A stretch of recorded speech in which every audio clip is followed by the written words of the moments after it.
Alex ya Munyakayanza, Munyakayanza ya Ribakare ya Rubabaza nditunze amaronko ya biri ku nzira. Wowe uri mwene nde? Nkibwira tumenyane. Ibi ni Ibirori TV. Kora comment, subscribe, like, bakudufasha nkuko bisanzwe no gufashanya. Umutwe umwe wifasha gusara. Gahunda ni ugukomeza tugakora byinshi kandi byiza tugafatanya. Uriho mbese umeze neza, njye meze neza. Amahoro y'Imana n'imigisha bibane nawe. Komeza ugire impagarika n'ubugingo. Nakwibwiye inkunga ikomeye no kuduha subscribe. Channel nayivuze, televiziyo nayibabwiye, Ibirori TV. Nkuko bisanzwe ni inkuru zidasanzwe kandi nziza, inkuru zigezweho. Umaze iminsi wumva Women Deliver, umaze wumva iminsi bayivuga. Uzi icyo ari cyo cyangwa se wamenye icyo ari cyo? Ni inama imaze iminsi ibera mu Rwanda. Madamu First Lady yagize icyo avuga. Madamu Jeannette Kagame yishimiye abagabo batihanganira abakandamiza abagore. Mu byishimo byinshi yongeye kugaragaza amarangamutima, anashimira abagabo bita ku bagore. Gahunda iriho no kwita ku bagore, tukabafasha nabo bakazamuka. Mu gihe kinini bamaze bakandamizwa mu binyejana bya kera. Umugore ku isonga kuko umugabo yahoze ku isonga. Niyo gahunda turimo, niyo gahunda ya development y'u Rwanda. Madamu Jeannette Kagame yashimiye abagabo badatererana abagore muri gahunda zo kwimakaza uburinganire no kurwanya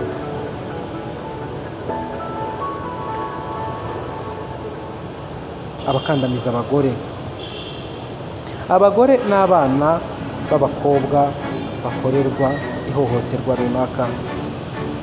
Ibi Madamu Jeannette Kagame yabigarutseho kuri uyu wa gatatu tariki ya 19 Nyakanga 2023 mu ijambo yagejeje ku bitabiriye inama yari igamije kurebera hamwe uko abagore bafashwa kurushaho kugera kuri serivisi z'imari.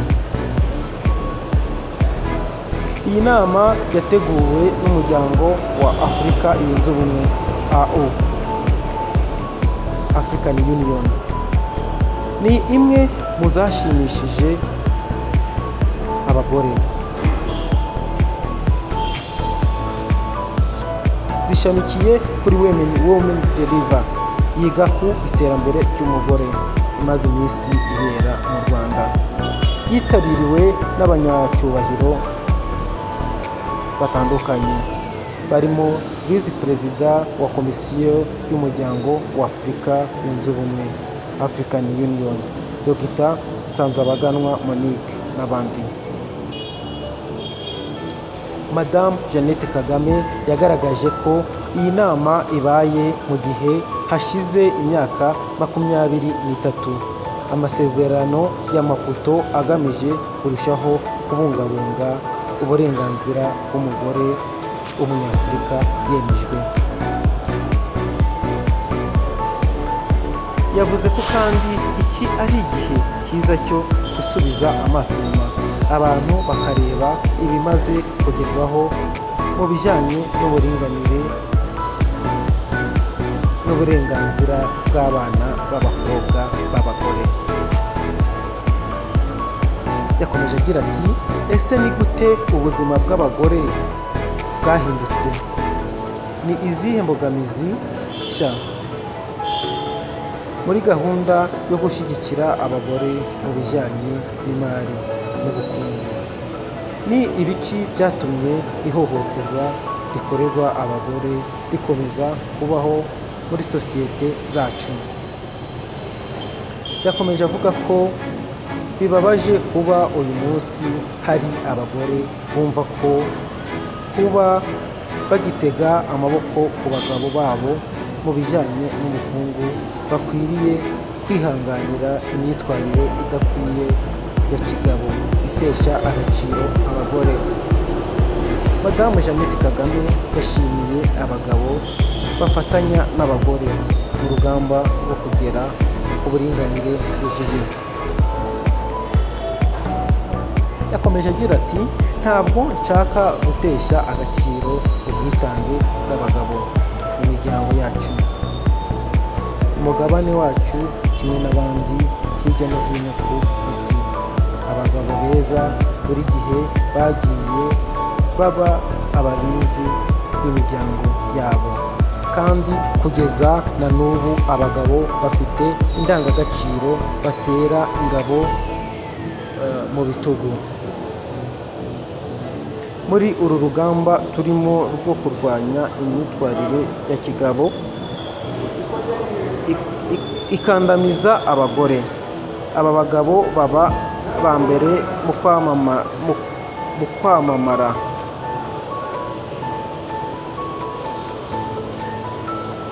uburyo buvangura abagore.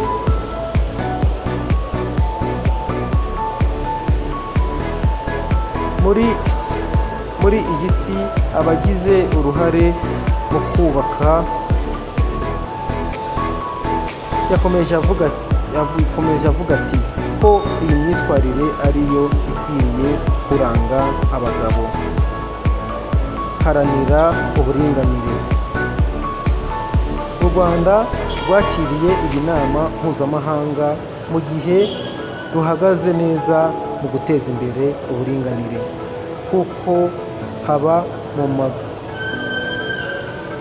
haba ku mugabane wa Afurika no ku isi nicyo gihugu gifite abagore benshi mu nzego zifata ibyemezo.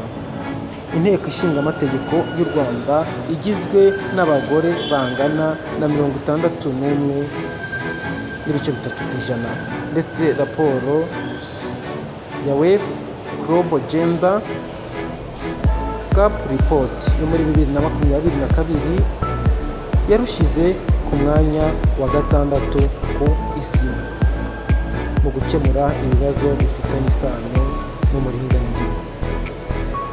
Abagore bari mu nzego z'abunzi ni 44.3%, mu gihe abashinzwe gutanga ubufasha mu by'amategeko bakorera mu turere twose MAJ barimo abagore 48%. Muri MAJ kandi harimo umuntu ushinzwe by'umwihariko ikibazo cyangwa ibibazo by'ihohoterwa rishingiye ku gitsina n'ihohoterwa rikorerwa abana. Mu bijyanye n'imiyoborere hashyizweho Minisiteri y'Uburinganire n'Iterambere ry'Umuryango. Inama y'Igihugu y'Abagore ifite komite kuva ku nzego z'ibanze kugeza ku rwego rw'igihugu n'urwego rushinzwe kugenzura uburinganire GNO. Abagore babasha kugera kuri serivisi z'imari bavuye kuri 63% bagera kuri 74%, mu gihe abagabo bavuye kuri 74% bakagera kuri 81%. Abagore bayoboye ingo